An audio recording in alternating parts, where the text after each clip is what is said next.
എല്ലാവരും S ഡിക്കകത്ത് C D convert ചെയ്യത്തില്ലയോ? അപ്പോൾ S D നിങ്ങൾ സി ഡിയിലോട്ട് കൺവേർട്ട് ചെയ്യുമ്പോൾ ഒരേ കമ്പനിയുടെ സി ഡി കയറ്റുന്നത്. ഞാൻ ഒരുപാട് സി ഡി കയറ്റിയ വണ്ടി എനിക്ക് വർക്ക് ചെയ്യാൻ പറ്റിയിട്ടുണ്ട്. അപ്പോൾ ഇത്രയും കാലം ഞാൻ വർക്ക് ചെയ്തിട്ട് എനിക്ക് ഏറ്റവും നല്ലൊരു റിസൾട്ടായിട്ട് തോന്നിയ ഒരു സി ഡി ആണ്. അത് നിങ്ങളെ ഒന്ന് പരിചയപ്പെടുത്താമെന്ന് വിചാരിച്ചു. നമ്മൾ ആദ്യമായിട്ടൊന്ന് പരീക്ഷിച്ച് നോക്കിയതാണ്. അപ്പം ഞാൻ കറണ്ട് കണ്ടതിൽ വെച്ച് ഏറ്റവും നല്ല സ്ട്രെങ്ത് ആക്റ്റീവ ചേതക്ക് ഇതിലായിരുന്നു എനിക്ക് കിട്ടിയത്. അപ്പോൾ അങ്ങനെയാണ് ഞാൻ ആക്റ്റീവയുടെ സി ഡി പരീക്ഷിച്ചത്. അപ്പോൾ അങ്ങനെ ആക്റ്റീവയുടെ സി ഡിക്കകത്ത് ഏറ്റവും ബെസ്റ്റ് കറണ്ട്, എനിക്ക് ബെസ്റ്റ് കറണ്ടും ഓടിക്കാൻ ഇത്രയും ഫീൽ കിട്ടിയ ഒരു പോയിൻറ്റ്സ് വണ്ടി ഓടിക്കുന്ന അതേ ഫീൽ നമുക്ക് ആ കൺവേർട്ട് ചെയ്ത സി ഡിയെ കിട്ടുന്നുണ്ട്. അപ്പോൾ എൻ്റെ ഒരു അനുഭവമാണ് ഞാൻ പറയുന്നത്. നമ്മൾ സ്വന്തമായിട്ട് മേക്ക് ചെയ്തെടുത്തൊരു സി ഡിയാണ്. അത് നമ്മുടെ ആക്റ്റീവയുടെ സി ഡിയാണ്. അതെ, ഇതാണ് സാധനം.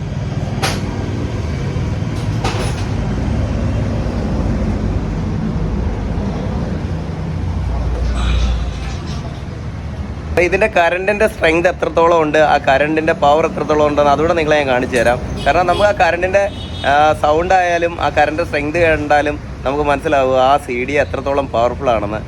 എനിക്ക് ഒരുപാട് ഇഷ്ടപ്പെട്ട്. അത് ഞാൻ നിങ്ങളോട് പറയാൻ കാരണം, ഇത് നിങ്ങൾ ആരെങ്കിലും കൺവേർട്ട് ചെയ്യുന്നുണ്ടെങ്കിൽ നല്ല ലെയ്ത്തുകാരെയും കാര്യങ്ങളും ഉണ്ടെങ്കിൽ നിങ്ങൾ സി ഡി വാങ്ങിക്കാതെ ഇതേപോലെ ചെയ്യാൻ നോക്കുക. അതിനകത്ത് 135ൻ്റെ സുസുക്കി സമ്രയുടെ റെഡി ഫിറ്റ് വയറിംഗ് കിറ്റ് കയറ്റാം. അതുപോലെ നല്ല നല്ല റെക്ടിഫയർ കയറ്റാം, ക്വാളിറ്റി ഉള്ളത്. സി ഡി യൂണിറ്റ് നല്ലത് കയറ്റാം. അപ്പോൾ അതുകൊണ്ട് ഒരു ബെറ്റർ സൊല്യൂഷൻ ആയിരിക്കും നിങ്ങൾ ഈ ആക്റ്റീവയുടെ സി ഡിയിലോട്ട് കൺവേർട്ട് ചെയ്യുന്നത്.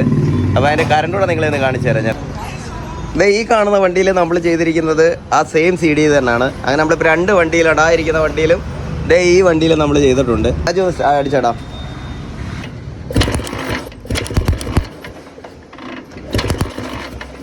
നിങ്ങൾ ഈ കറണ്ട് ശ്രദ്ധിച്ചോ? ഈ കറണ്ട് നമ്മൾ ആക്റ്റീവയിൽ എത്രത്തോളം ഒരു ആക്റ്റീവയിൽ നമുക്ക് പ്രൊഡ്യൂസ് ചെയ്യുന്ന അത്രയും കറണ്ട് തന്നെ ഇതിൽ കിട്ടുന്നുണ്ട്. ഓടിച്ച് നോക്കിയപ്പോൾ അത്രയ്ക്ക് ഫീൽ ഉണ്ട് വണ്ടിയിൽ. അതുകൊണ്ട് ഞാൻ നിങ്ങളോട് പറഞ്ഞത്, നിങ്ങളുടെ സി ഡിയെ കൺവേർട്ട് ചെയ്ത് കയറ്റി കഴിഞ്ഞാൽ 100% നല്ലൊരു റിസൾട്ട് കിട്ടും. നിങ്ങൾ പോയിന്റ്സ് വണ്ടി യൂസ് ചെയ്ത അതേ റിസൾട്ട് തന്നെ നിങ്ങൾക്ക് കിട്ടും. നമ്മളെ സ്റ്റാർട്ടിങ് കൂടെ ഒന്ന് കാണിച്ചു തരാം. അതിൻ്റെ ഭയങ്കര സിമ്പിളായിട്ടാണ് വണ്ടി സ്റ്റാർട്ട് ആകുന്നത്.